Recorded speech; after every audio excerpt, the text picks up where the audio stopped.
Do you think that arms in VR are currently underrated? Most VR games still just use floating hands and don't have arms for their player avatars. There are really good reasons for doing so, but I think arms are very important in virtual reality when we use humanoid style avatars.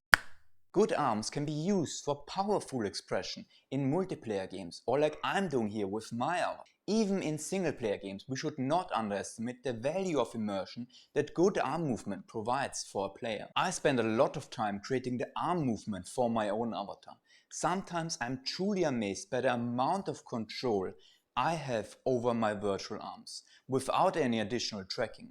I believe that the enhanced immersion and increased potential for interactivity through precise control over my virtual arms offer a huge benefit for VR games. Hi, I'm Peter and welcome to My Reality. Before we talk about how to create a good arm, we should look at what actually makes a good arm. Let's assume in VR there are only bad arms and good arms, with a good arm being defined as simply not bad. Detecting when an arm movement is not bad is just easier than knowing when it is good enough. For an arm to be not bad, it has to achieve three things. First, it has to ensure that the virtual hand always aligns with its intended position using the tracking data of the VR controller.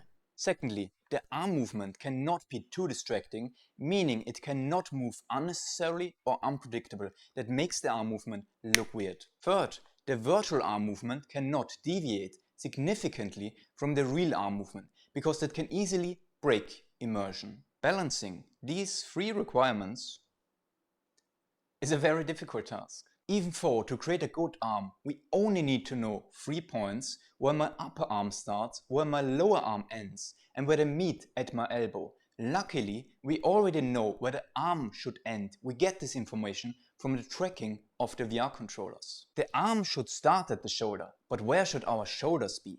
That may sound like a stupid question, but when we start like this, seriously, where should we place the shoulders? Of course, we want the shoulders to be somewhere beneath the head. Now we have this shoulder line, but how should the shoulder line be oriented? For that, we need to know what is forward for our avatar. I explained how I get the forward direction of my avatar in a previous video. With a forward direction, we know how to rotate this shoulder line. After placing the shoulders below the head and rotating them according to the forward direction, we have to think about the roll of the shoulders, or how the shoulders are moving up and down. This is implemented by my body bending feature that allows me to communicate visually what the lower half of my body, my legs, are doing, and creates the rolling of the shoulder line.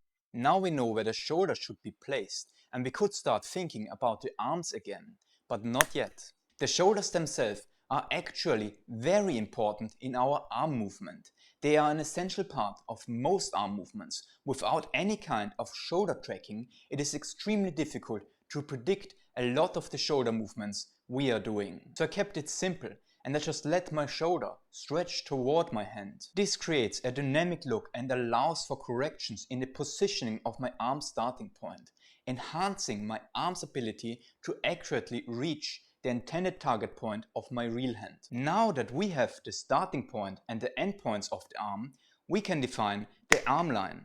In addition, we know exactly how long the upper and lower arms are, so we already can form the triangle that defines the shape of the arm. The last problem is that we can rotate this triangle around the arm line in any way we want. But what rotation should we use? This is why we need the third point that helps us place this triangle in the right orientation.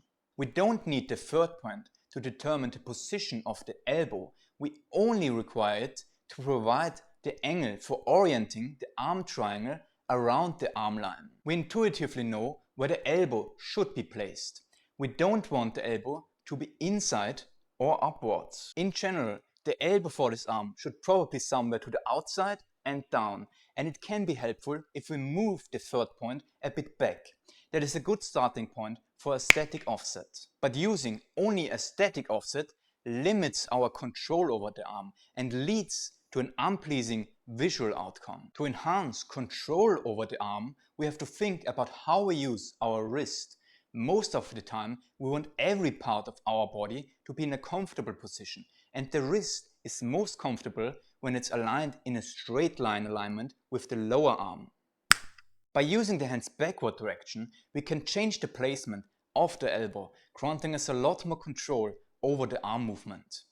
This change gives me so much control over my elbow. The arms of my avatar are not always good, but they are most of the time. Developing good arms takes a lot of time, and most game developers can't afford to spend so much time on just arms. That's why most VR games often only use floating hands without any arms. I think no arms are always better than having bad arms, but good arms can improve expression, immersion and interactivity to a fascinating level.